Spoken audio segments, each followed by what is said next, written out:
Hey guys, it's crittin here, back with another video. I just wanted to make a guide to show all you Marksman Hunters out there exactly what I play, why I play it, and why in most cases it's a pretty cookie cutter build. As you can see, I'm a Marksmanship Hunter, obviously. Alright, on to talents first. I currently use Crouching Tiger because whenever I'm going up against pretty much any melee class, I can get caught up to pretty easy. So having a 10-second disengage and a 2-minute deterrence instead of 3 really helps me out. But this can obviously be swapped out with narrow escape, like a lot of people run. I use Serpent Sting and put it on a shift focus macro and focus a lot of the healers in VGs and arenas. Just because I like to CC people as much as I can. It's a big advancement on our team's behalf. A lot of people switch this out with Binding Shot, which can obviously be done because whenever you have 3 or 4 DPS coming at you, it's really helpful to have to CC all of them and get all your traps and stuff off. This one's a little bit cookie cutter. I run Spirit Bond like a lot of people do. I've seen people running Iron Hawk. I just like Spirit Bond better because the heals that it gives is a lot better than the damage reduction that Iron Hawk gives, in my opinion. Exhilaration is kind of off now because Spirit Bond, it heals 3% every 2 seconds. So if you're alive for 20 seconds, the amount of healing that Spirit Bond will do will out-heal Exhilaration anyway. And in most cases, we're alive for longer than that. Thrill to Hunt's pretty cookie cutter. That's about where that should be. Blink Strikes, again, about the same thing. I see a couple of people running Murder Crows, but Blink Strikes is a big help out, getting your pet to where it needs to be and all. Glaive Toss, it's so hard to get a power shot off nowadays with how many CCs are going around and how many CCs people have.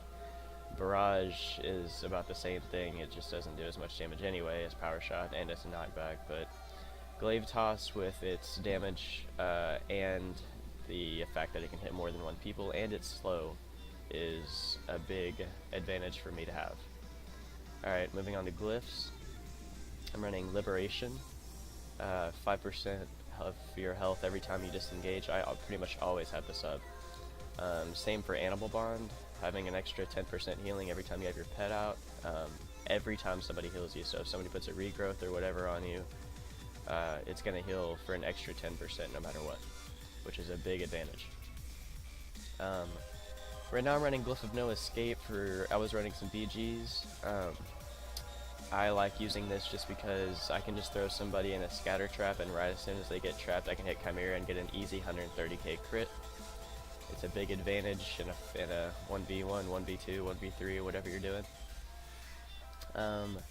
I can obviously, plenty of times I switch that out with either Explosive Trap or possibly even Tranq Shot if I'm going up against a team with a lot of healers, to try to get their buffs off. I like to spec my pet Cunning because the Roar of Sacrifice and even the Bullheaded, it all is a big advantage to play in whatever fight you're in. Moving on to gems.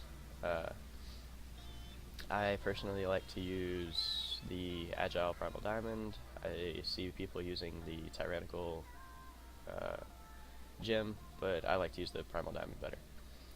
Red slots, I like to slot 160 Agil. And yellow slots, the 80 Agility and 160 Crit. Blue slots, oh yeah, that's new. Forgot about that. Blue slots, the Glinting Imperial Amethyst, 80 Agility and 160 Hit. And that's about it for that. And I always use the Living Still Weapon Chain, because being locked out for 8 seconds whenever you get disarmed is a big buzzkill whenever you're trying to kill somebody. So instantly reducing that to 4 seconds is also a big game changer. 200 Agil, 100 Crit for Enchant, 80 stats. You can pretty much go to Noxic or Icy Veins and find what you need for your builds. But that's about what I have for my gear. Let's move on to macros real fast. I have my Stopcasting Deterrence, or my Stopcasting so I can cast Deterrence is a big deal, just because if you're in the middle of casting something and you need to deter right then to block, let's say, a Chaos Bolt, being able to stop casting what you're doing so you can get that Deterrence off is a big deal, because if you get hit for 200k, it's not going to help out very much. And this actually cancels Deterrence. I like to have that because having to go up to your buffs and cancel it is not, it sucks. So I like to have that right there. Concussive Shot, or Focus Concussive Shot, that makes it to where I can hit Concussive Shot on my Focus, so I can slow down healers if, say, their DPS is in an LOS. This puts Roar Sacrifice on me.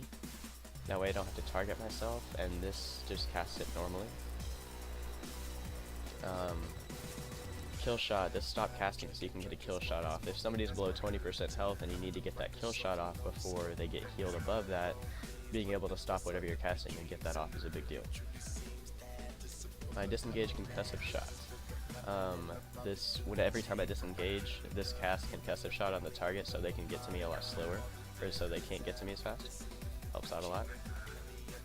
Aspects, I don't use this one very often, but whenever I do use it, it helps out. I just click it and it flip-flops between Cheetah and Hawk. Bullheaded macro, cast Bullheaded on my pet so I can get him out. This is a biggie.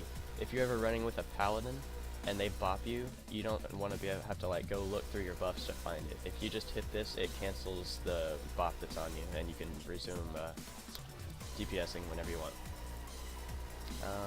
I am using a crane currently, so this is my shift focus or use on your target. Crane sleep. So I can just sleep whoever my pet is near. Shift focus silent, shift focus wyvern sting, shift focus scatter. This is my Serpent Sting, Widow Venom, Tranquilizing Shot. So if I hit this 3 times, the first time it'll cast Serpent Sting, the second time it'll cast Widow Venom on the target to reduce their healing, and the third time it'll cast Tranq Shot. That way it takes off a buff. So it's a big, it takes off a lot of stuff off of any healers or even, whatever class you're on, since Tranq Shot takes off in rages too. You can use it on warriors. My trap macro is pretty self-explanatory, but I'll just explain it anyway. If you hit this the first time, it'll put out a freezing trap. If you hit it again, explosive trap, and if you hit it again, snake trap.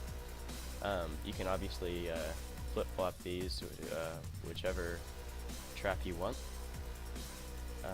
to go first, second, and third. My one-shot macro. So this uses my on-use trinket, rapid fire, Stampede, and I also slash cast dash so I can get my pet to where it needs to be a lot quicker. And if you're not running cunning and you're running ferocity, you can also add slash cast rabid in there, and that'll give your pet a little bit more DPS. Your Master's Call. This casts it on me so I can get out of snares so people can't get to me as fast. And this is slash cast Master's Call normally, so you can cast it on other people as well. In case you want to sack somebody and then get them away from people, and you can have that ability too, not just paladins. If there's a rogue around you and you know it, or you think they're going to come for you, whatever, this puts down a flare, and it also casts slash track hidden, so you can possibly find them with ease instead of having to look for them. This is my pet attack, so I can send my pet to attack somebody instead of having to come down here and click it. And this stops it. It's slash pet follow. Don't get that mistake. Don't put stop or whatever. But it's slash pet follow, and it stops them from attacking their current target in case you want to mount up and your pet's still attacking somebody. If you're running a wolf, this obviously slash cast Furious Howl. That way you can get that 5% crit buff whenever you want. Pet res. Heart of the Phoenix in case you're running Ferocity or whatnot. And that looks like we're about good. Yeah, alright. That's about it, guys. I don't really have much else to show you. And in case you want to know exactly how to use Narrow Escape, in case you're just a little bit wondering about it, literally if you scatter trap somebody and they go down a trap instantly, you cast CastseQuence always, because you don't want to have a cast time and somebody else accidentally hit them and then completely miss that. Instantly cast CastseQuence and you'll easily get 130 plus thousand crit on anybody, and it crits 100% of the time. So it's a fun glyph to use. You can utilize it very well, especially if you have a warrior down to second wind range, and you use that on them. It gives you a big chunk out of their second wind ability usage. So that's about all I have for you guys. This is Critiax, and stay crittin'.